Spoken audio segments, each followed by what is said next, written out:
Isaías, capítulo de número 6.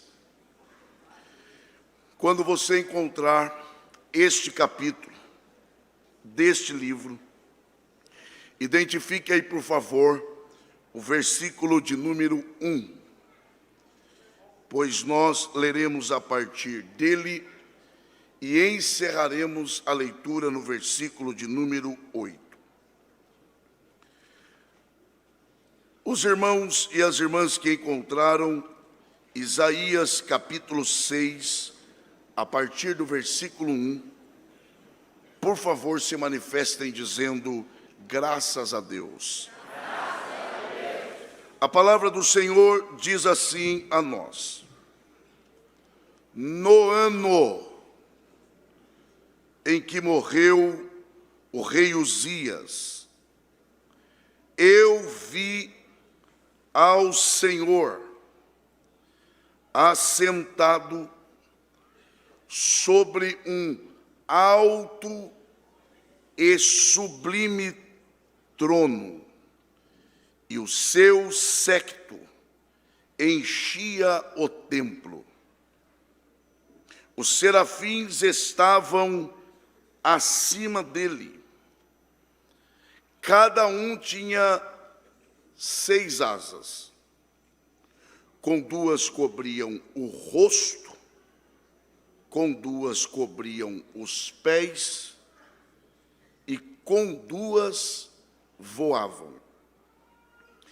E clamavam uns para os outros, dizendo: Santo, Santo, Santo é o Senhor dos exércitos. Toda a terra está cheia da sua glória. E os umbrais das portas se moveram com a voz do que clamava, e a casa se encheu de fumaça. Então disse eu: ai de mim que vou perecendo, porque eu sou um homem de lábios impuros e habito no meio de um povo de impuros lábios, e os meus olhos viram o Rei, o Senhor dos exércitos. Mas um dos serafins voou para mim, trazendo na mão uma brasa viva que tirara do altar com uma tenaz. E com ela tocou a minha boca e disse: eis que isto tocou os teus lábios, e a tua iniquidade foi tirada, e purificado o teu pecado. Depois disso, ouvi a voz do Senhor que dizia: a quem enviarei? E quem há de ir por nós? Então disse eu: eis-me aqui, envia-me a mim. E só os que podem digam amém. Muito obrigado, podeis tomar assento, e que Deus, por graça, mais uma vez, abençoe a exposição de sua palavra. Nos próximos minutos, eu quero contar, em primeiro lugar, com o indispensável auxílio do Espírito Santo, e em segundo lugar, com o máximo de sua atenção, para que possamos, pelo menos tentar aqui, entender o propósito pelo qual Deus nos reuniu nesta noite, no que se refere à exposição da sua palavra. Este é um texto clássico, isto é, este é um texto conhecido, amado, apreciado, amplamente pregado pelos pregadores. Isso é tão verdade que quando eu mencionei que leríamos Isaías capítulo 6, a maioria aqui já assimilou sobre o que nós leríamos. Com isso, eu estou reconhecendo introdutoriamente de que nós, de certa forma, estamos familiarizados com esse texto. Nós estamos até mesmo acostumados com ele. Tão acostumados que às vezes não damos a devida atenção a esse texto e tropeçamos em algumas coisas, sem perceber. No entanto, se nós queremos de verdade, pelo menos tentar, e quando eu uso a expressão tentar, eu estou sendo muito sincero com vocês. Se queremos pelo menos tentar entender, primeiro, por que esse texto está aqui desta forma? Segundo, para que o Espírito Santo inspirou o profeta a escrever a experiência que ele teve com esta visão? Para tentarmos identificar isto, é preciso alguns cuidados na interpretação desse texto. E o primeiro passo nesta direção, aos que estão atentos, é a desconstrução de uma ideia que eu diria que não seja só equivocada, é uma ideia limitada. Eu tenho o privilégio, jovens, de ter nascido e ter sido criado em um lar evangélico.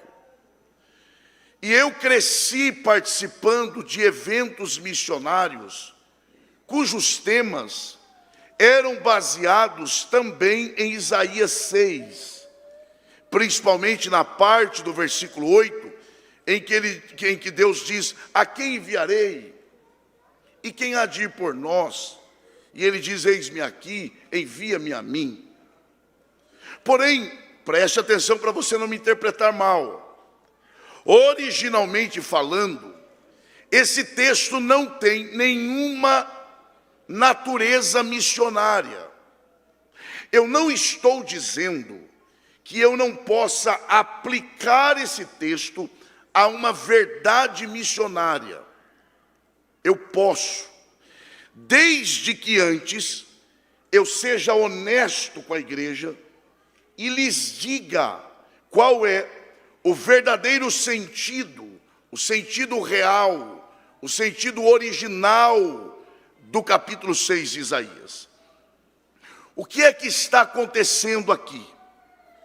Isaías está, na verdade, registrando, ele está relatando uma experiência pessoal que ele teve com Deus. É uma experiência dele, é uma experiência inteiramente pessoal. E agora, orientado e inspirado pelo Espírito Santo, ele está relatando como foi esta experiência. Dito de outra forma, o capítulo 6 de Isaías é o testemunho do profeta a respeito de sua experiência com Deus. Experiência esta que lhe serviu para algumas coisas. Por exemplo, serviu para a confirmação de um ministério que já estava em exercício. Portanto, esta experiência do profeta é uma experiência que vem para confirmar, ela vem para autenticar aquilo que Deus havia chamado Isaías para fazer. Não só isto, esta visão também, esta experiência, ela ocorre para a transformação da vida do profeta, até porque esta foi uma visão que serviu ao profeta como um divisor de águas. Isaías nunca mais seria a mesma pessoa depois desta sua experiência. Aliás, Quem é que continua sendo a mesma pessoa depois de ter se encontrado com Deus? É isso que está acontecendo aqui. Quem me ouve, diga amém. Amém. Nós vamos chegar lá. Agora, se eu fosse você, eu não perderia isso. Agora, para nós tentarmos ampliar a nossa compreensão a respeito desse texto, que tem esse propósito que nós destacamos, é preciso primeiro olhar para o contexto da visão. Quando eu falo sobre contexto, eu estou falando basicamente de duas coisas. Primeira, eu estou falando sobre quando foi que Isaías teve esta visão. A segunda é onde foi. Se você pode, diga bem forte, para ser uma vez só, diga quando. Diga onde. Isso mesmo. Quando nós perguntamos sobre quando e onde Isaías estava, quando ele tem esta visão, nós estamos buscando identificar o contexto da visão. E vejam, isso quer dizer que nós estamos procurando a visão de Isaías na história. Porque a história, ela acontece aonde? Dentro do tempo e dentro do espaço. Por exemplo, nós estamos aqui, lugar, agora, tempo. Isso é importante porque desconstrói a ideia do liberalismo teológico que tenta mostrar a visão do profeta Isaías como algo fantasioso, como algo místico, como algo apenas alegórico e não real. Pelo contrário, Isaías ele deixa claro que a visão ela aconteceu, primeiro, dentro do tempo, segundo, dentro do espaço. Então esta visão é um fato histórico. Esta visão de fato ocorreu. Esta experiência o profeta de fato teve. A grande questão agora é esta: quando foi que o profeta ele teve esta visão? Alguém corre e diz: ah, pastor, foi depois da morte do rei Uzias. E eu vou correr e vou dizer: não foi depois. Pastor, foi, não foi. Foi, não foi. Onde é que está escrito? Eu estou falando de Bíblia. Onde é que está escrito que Isaías viu a Deus depois da morte do rei Uzias? O texto não diz isso. O texto diz que foi no ano.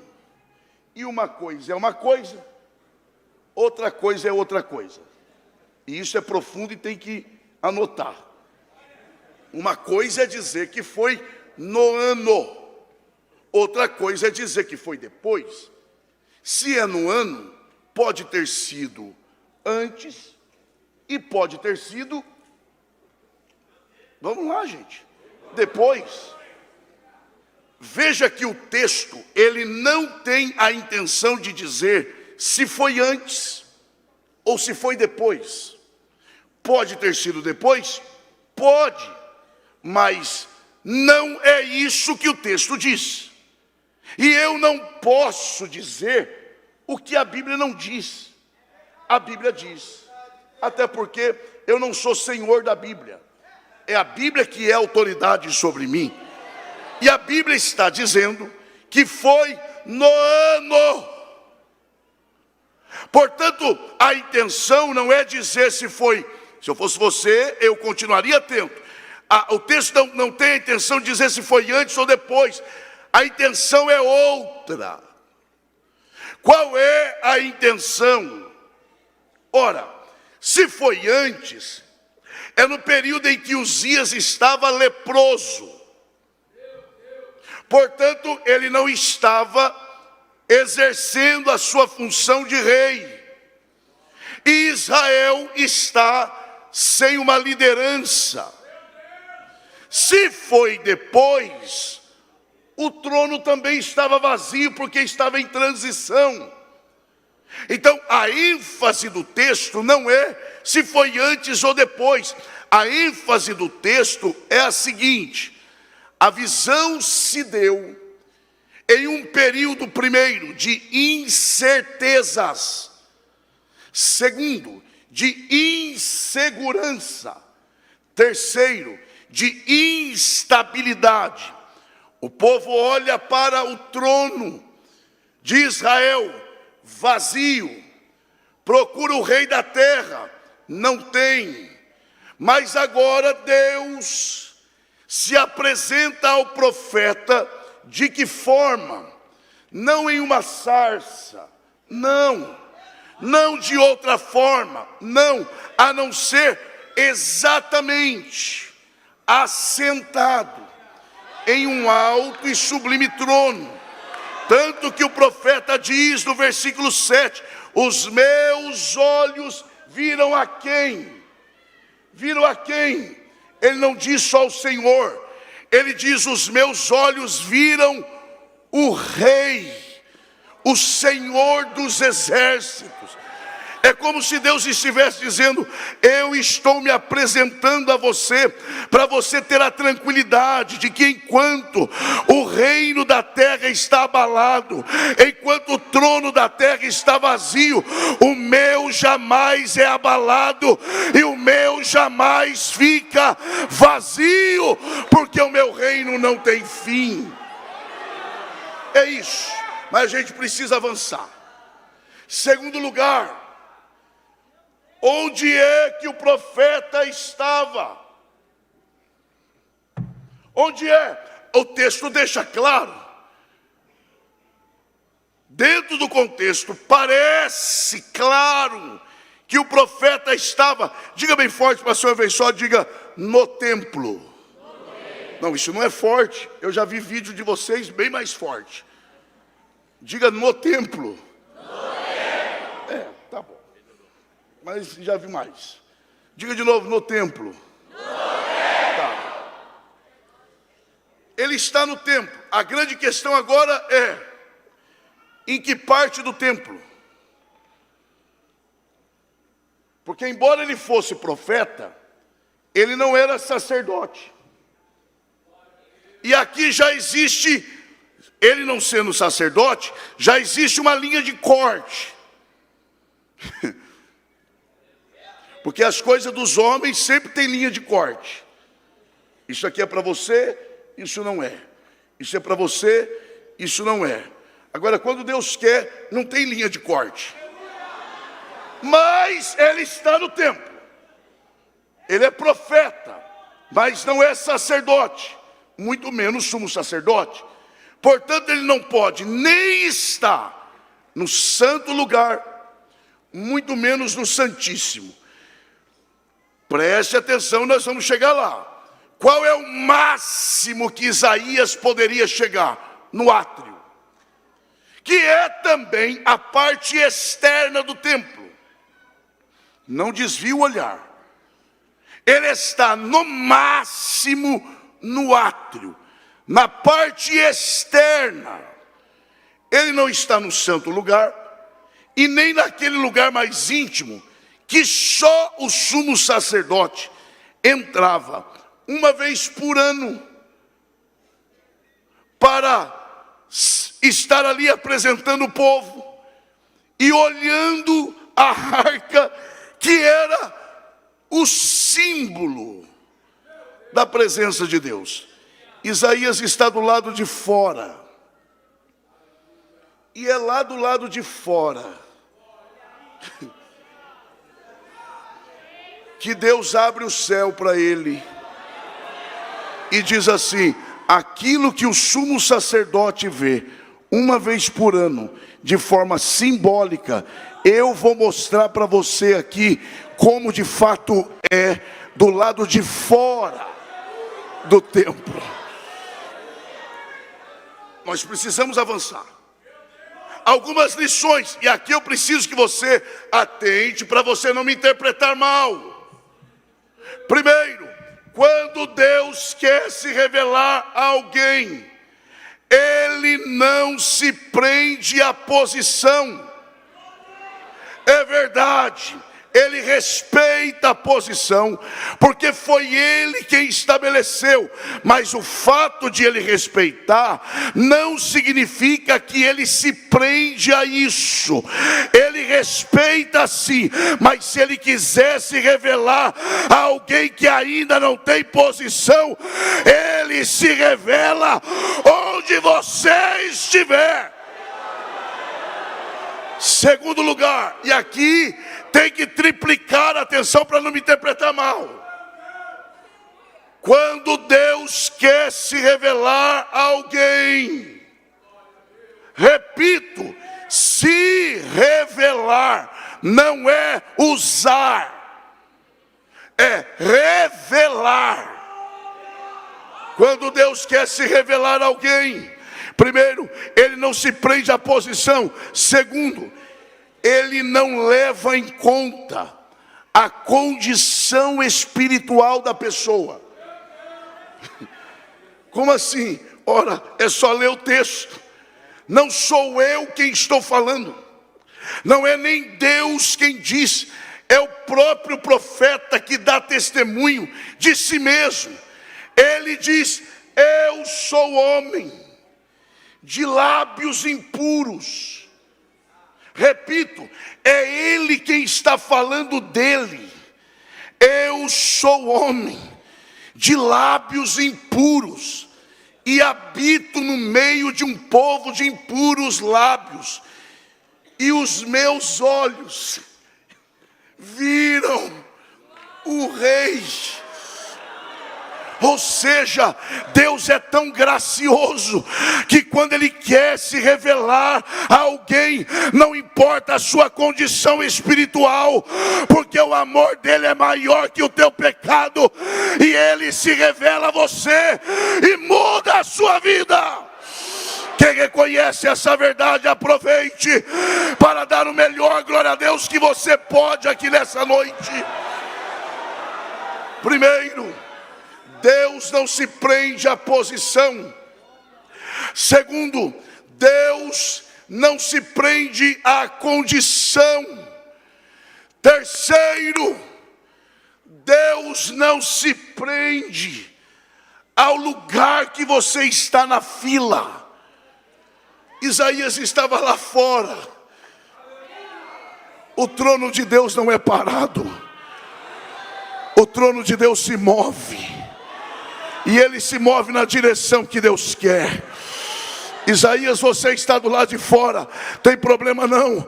Não estão deixando você entrar, tem problema não? Então eu vou até onde você está.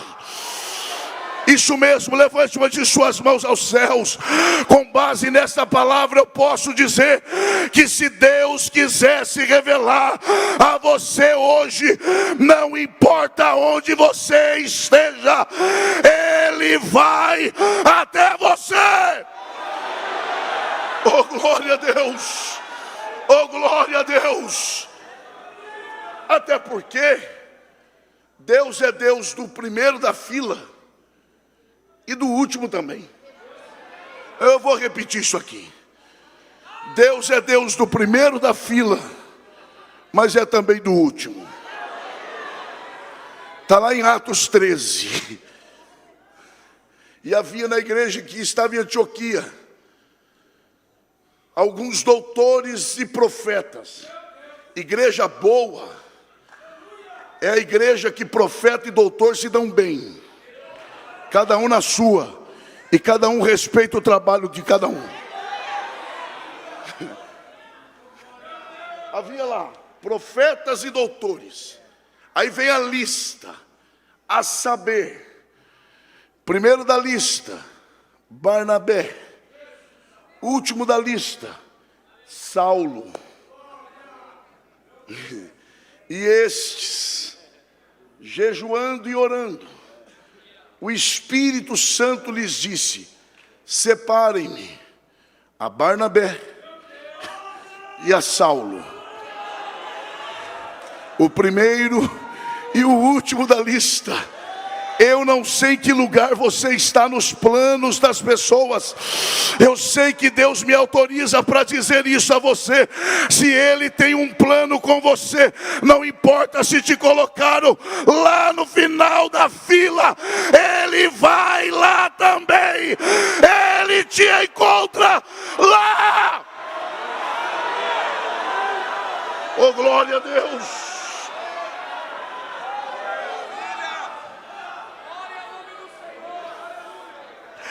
Esse é o contexto. Mas e a visão? Como foi a visão? Já vimos quando, onde.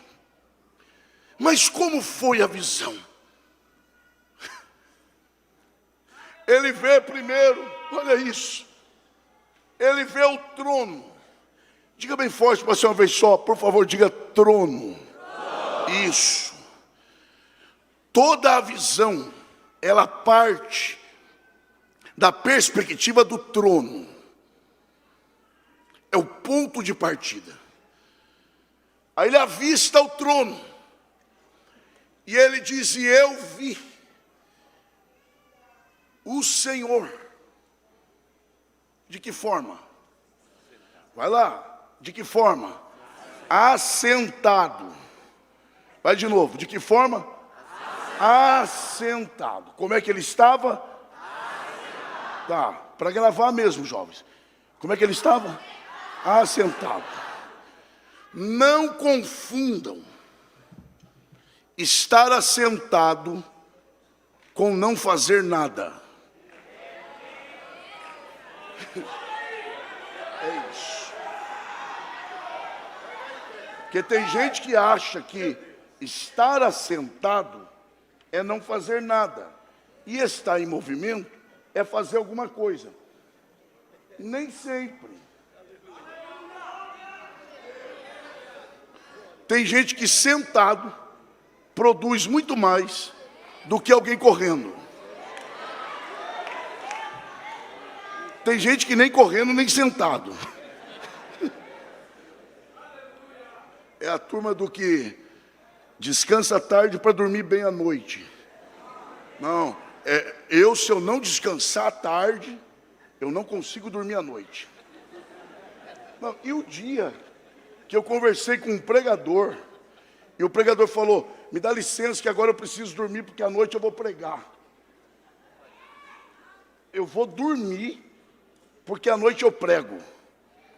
Não era para fazer outra coisa, não? Não, ele dorme para pregar. Mas vamos lá.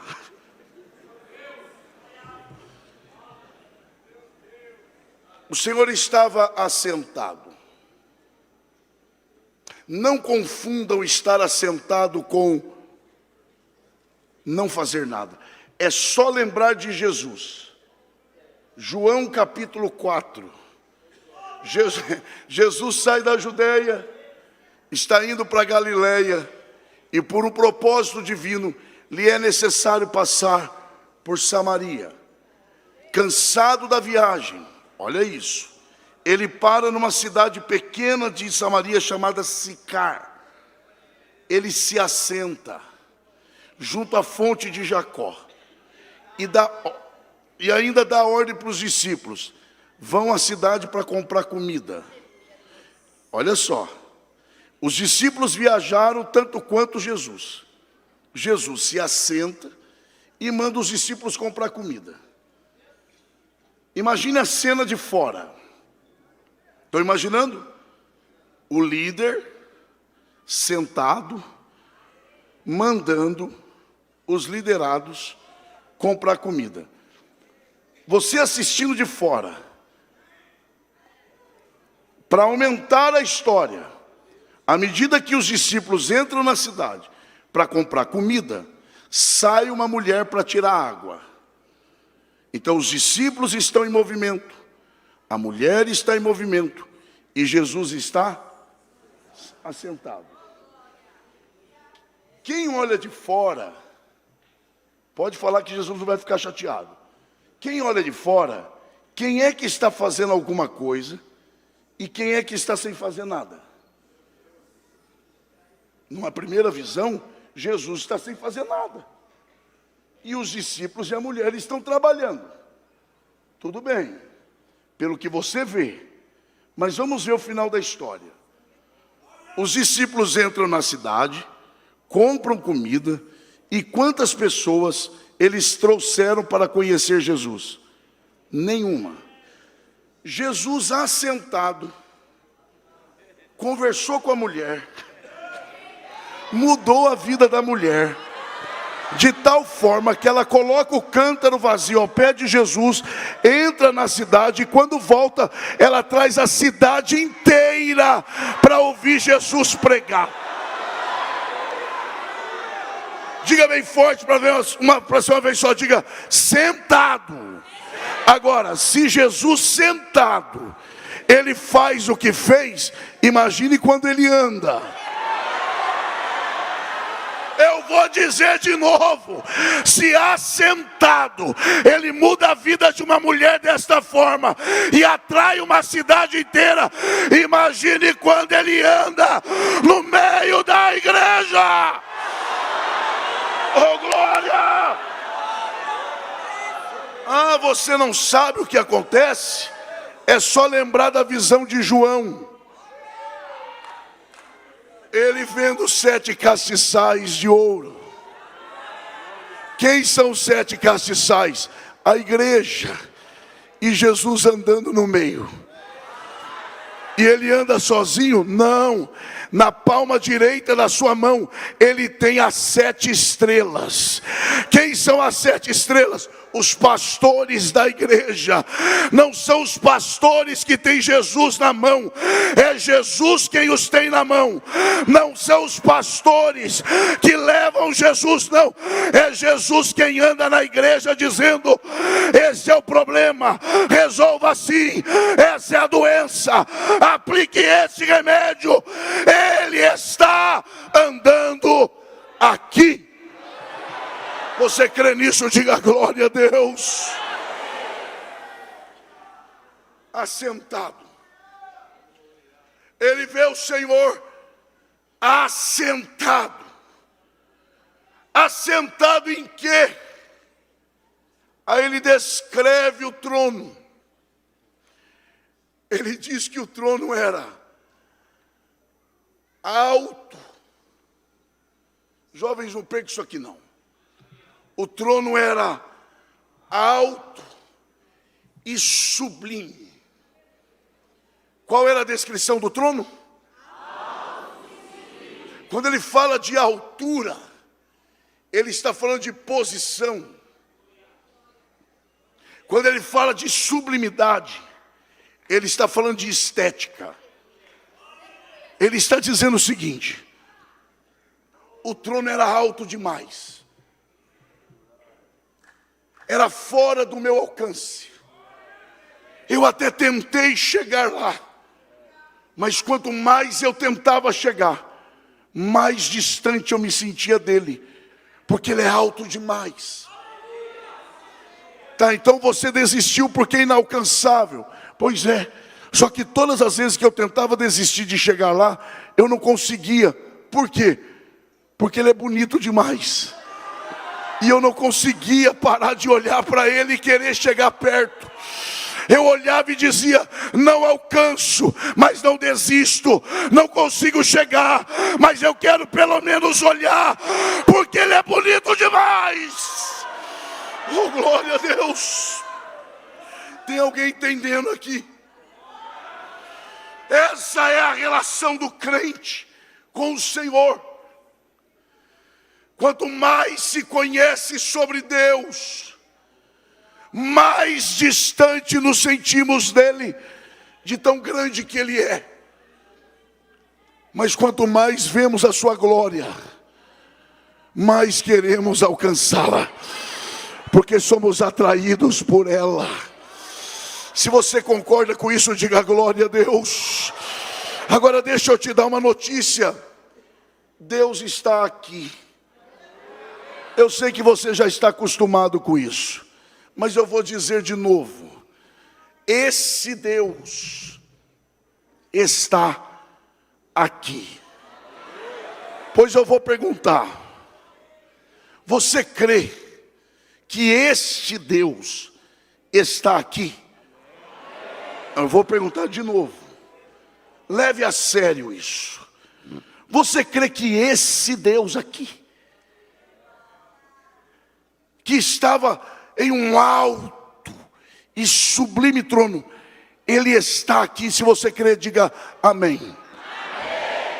A pergunta agora é outra. Como se comportar diante de um Deus como este?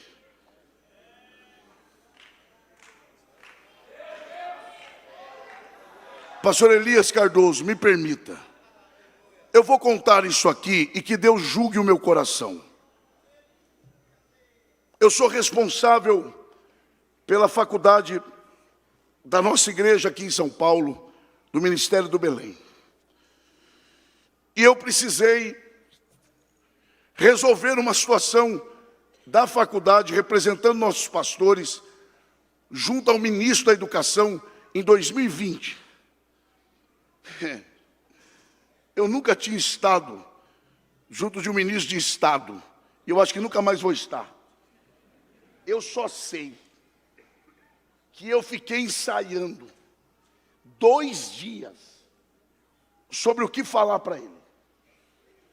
Eu não sabia se chamava ele de majestade, divindade, excelência, e eu fiquei. Peguei meu melhor terno. E eu me lembro que eu naquela ânsia, aquela preocupação, porque eu estaria diante do ministro de Estado da Educação do Brasil naquela época. Se nós ficamos assim, diante de homem, qual é o comportamento que devemos ter diante de Deus? Eu sei que é simples, mas eu prefiro pregar uma verdade simples do que uma mentira sofisticada. Eu vou perguntar de novo. Você crê que Deus está aqui? Tem gente que já até desistiu. Agora, como é que devemos nos comportar num lugar onde Deus está? Ah, não sabe? Então vamos aprender com os serafins. Se você não sabe, eles sabem.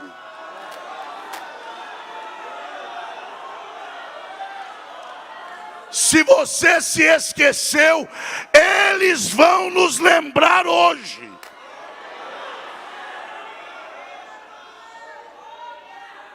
Vamos lá, rápido.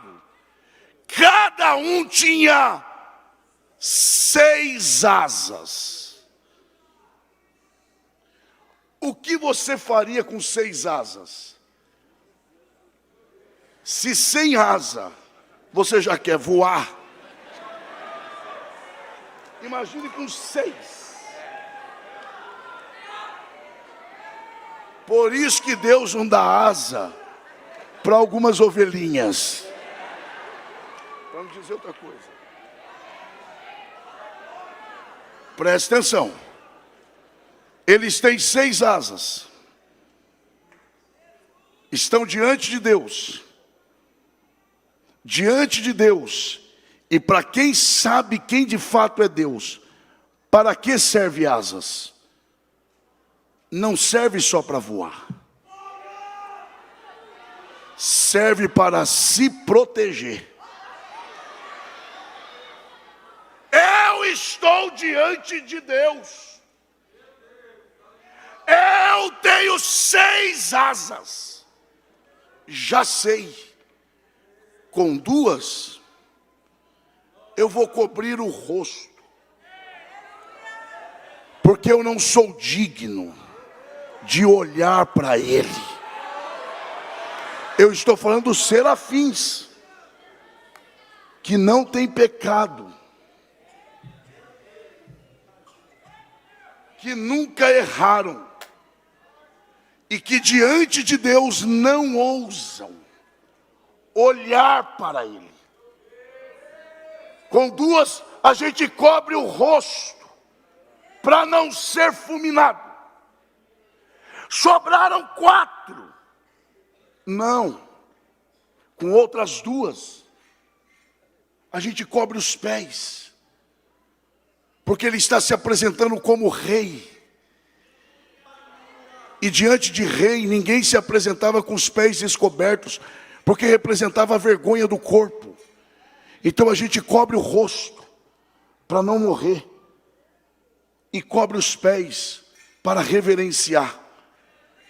E com 2 a gente trabalha. Vai lá. 4 é mais do que 2 ou menos? Vocês estão em dúvida? Vamos de novo. Eu sei que vocês estão de férias, mas já esqueceram? De novo. 4. Até eu fiquei confuso agora. 4 é mais ou menos que 2? Mais. Então eles usam mais asas para demonstrar respeito, temor, reverência, do que asas para trabalhar. O que eles estão nos ensinando é mais do que trabalho. Deus requer de nós reverência. Tem gente que é muito boa para trabalhar para o rei, mas é péssimo para respeitar a sua presença e a sua santidade. Pois Ele marca esta noite para dizer: menos trabalho, menos suor e mais reverência, mais temor, mais santidade. Quem está entendendo a voz de Deus, levante a mão e adore a Ele.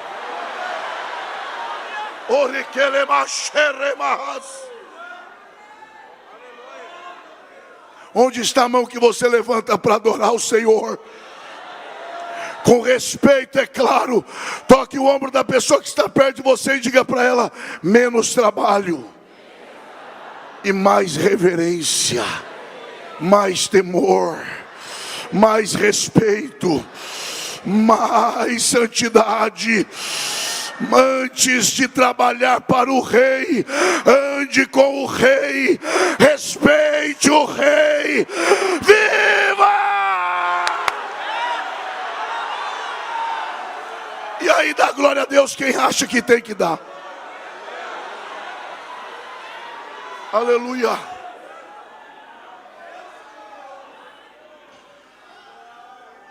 Vamos aprender mais com eles. Não ouso olhar. E diante de Deus, eu acho isso aqui muito sério. Sobre quem eles falam?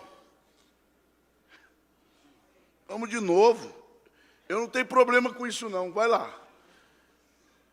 Eles estão diante de Deus.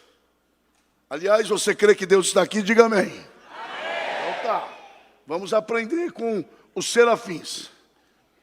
Eles estão diante de Deus como nós estamos. E eles falam sobre quem? Eles não falam sobre o céu. Porque na presença dele o céu perde a graça.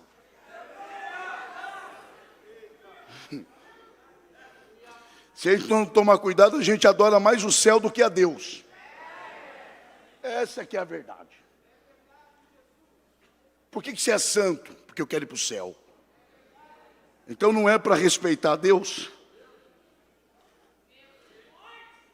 Tem gente que vai para o céu, vai chegar lá, vai ficar olhando tudo, daqui a pouco alguém vai dizer: Jesus está aí. Ih, é mesmo, rapaz.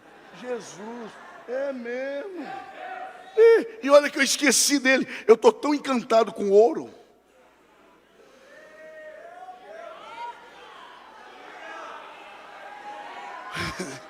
Pois os serafins diante de Deus não se fala de outra coisa a não ser sobre Deus. Você crê que Deus está aqui?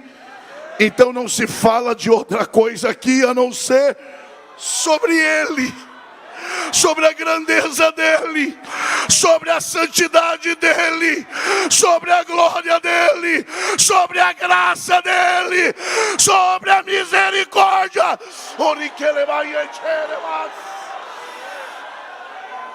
Eles falam sobre Deus, mas não ousam falar para Deus. O texto diz que olhavam uns para os outros e diziam um para o outro: a gente não é digno de dizer para ele, então vamos nos contentar de dizer entre nós. Lembra quando Paulo diz que quem é crente, quando se reúne, não fica falando sobre coisas desta vida, mas uns têm salmos, outros têm hinos. Vamos falar sobre ele. O que você pensa dele? Para mim ele é santo. Para você, santo, santo.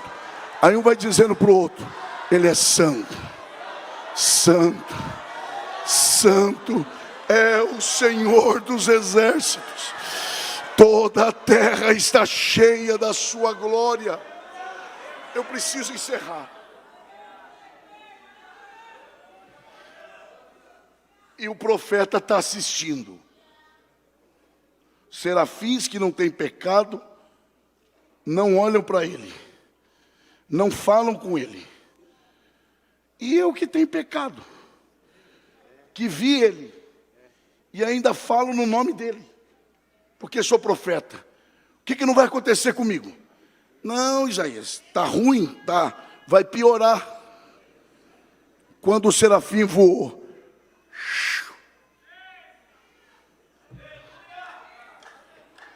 sabe o que significa serafim? Eu sei que você sabe, é só para lembrar. Aquele que arde em fogo. Então serafim é feito de fogo. Serafim tem pecado? Não. E ele é feito de quê? Fogo. E ele tem pecado? E ele é feito de quê? Pois é, sem pecado, um serafim voa, vai no altar do Senhor para tirar uma brasinha e não ousa tirar com a mão. Ele é de fogo, nunca pecou e não ousa pegar a brasa com a mão. Pega com a tenaz, porque senão é consumido. Isaías está vendo tudo. Se o serafim que é feito de fogo nunca pecou, não ousa tocar na brasa, para onde ele vai com essa brasa? Pois é, Isaías, ele vai na sua direção.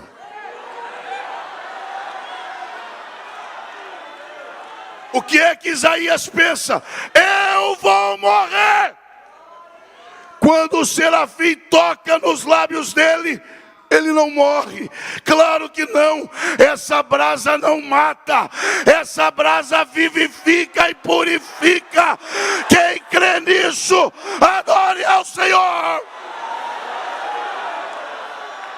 Agora, para mim, para encerrar, para mim, a parte mais linda é agora. Porque agora quem começa a assistir a cena são os serafins.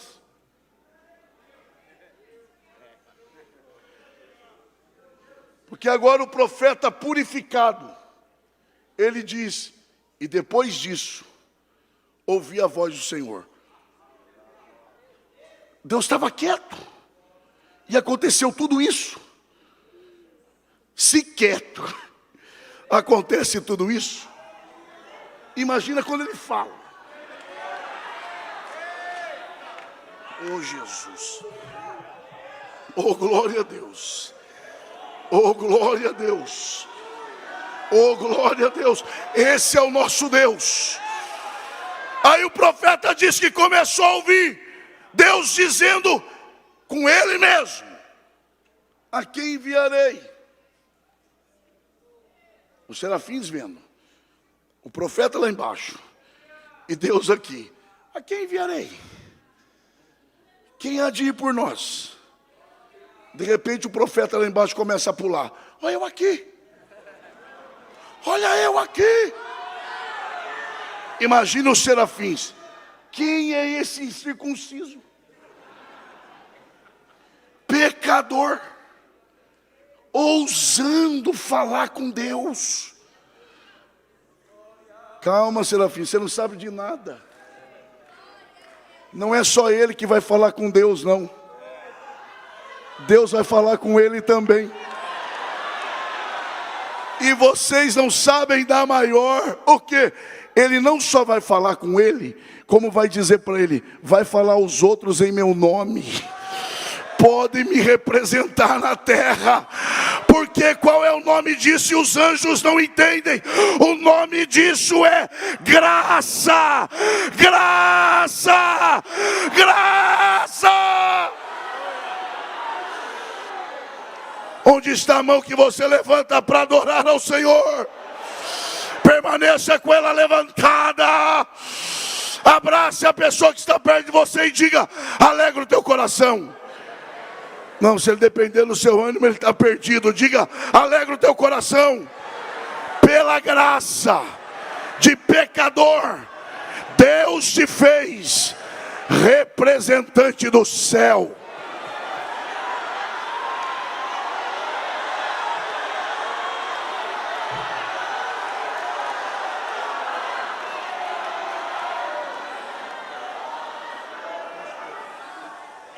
Se coloque em pé adorando ao Senhor, por favor. Eis-me aqui. Envia-me a mim. Então vai. Eu tenho 2 minutos.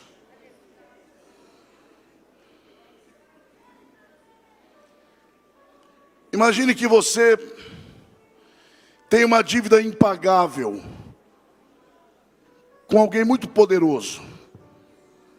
Esse alguém te procura e você diz: estou perdido. Você vai encontrar com essa pessoa a quem você deve, e a dívida é impagável, e ele tem um papel na mão, e você sabe que é a dívida. Ele te entrega e diz: você reconhece que é seu? Sim, me devolva. Imagina que ele pega esse papel e rasga e diz: você não me deve mais nada. O que você faria? E por que você não faz isso aqui? Agora imagine, você agradece e sai. Quando está saindo pela porta, essa mesma pessoa diz: volta. E você já pensa o quê? Mudou de ideia. Ele tem outro papel na mão, e nesse papel está escrito: procuração. A partir de hoje, onde você chegar, você me representa. E te entrega. Você acha que algum homem faria isso com você? Não.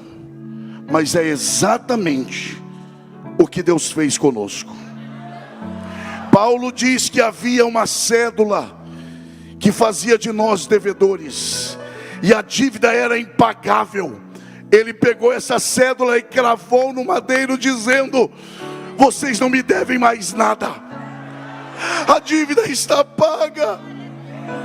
E antes de subir ao céu, ele disse: eu enviarei o Espírito Santo, e vocês serão minhas testemunhas até os confins da terra.